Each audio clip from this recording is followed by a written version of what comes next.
count 7 deals with the registration of non-PFR type offenses. This seems to be a no-brainer to me. A PFR registry that has non-PFRs on it does not at all make any sense to me. Now you're talking crazy talk. Now let's I'm be aware. clear. A sex offender registry that has people that are not sex offenders. Why do you see that as illogical?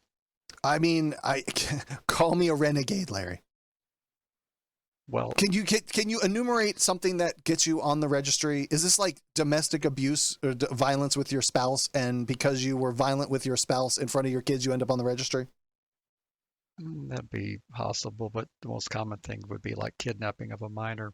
Okay. Like if you're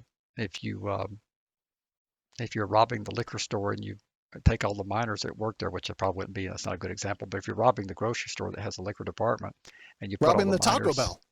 if you put the minors into the cooler, that's you've taken their freedom away, and they're a minor. So there was a lot of states at one time a provision that if you did a false imprisonment of a minor or a kidnapping of a minor, even if there was not a sexual motivation, you had to be on the sex offender registries.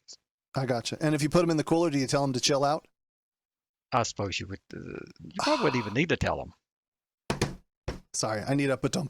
All right. So the court granted plaintiff summary judgment on that count. So they won that one, and they were. So I'm at the right place.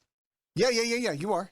So I agree, and the courts stated that the plaintiffs are granted summary judgment on count 7 to their claims that requiring an individual to register as a PFR when their offense did not involve sexual circumstance violates the due process clause in the 14th Amendment of the Constitution, and requiring an individual to register as a PFR for an offense without a sexual element where there's been no judicial determination that their offense was by its nature constitutes a sexual offense violates the due process clause of the 14th Amendment. Which is kind of what you just said about if you do some kind of withholding. I don't want to say kidnapping. What did you call it a minute ago? False imprisonment. That would not constitute anything with a sexual motivation or sexual in nature. Why would you end up on the registry just because it happened to be an act against a minor? This should be the offenses against minors registry or something like that, right?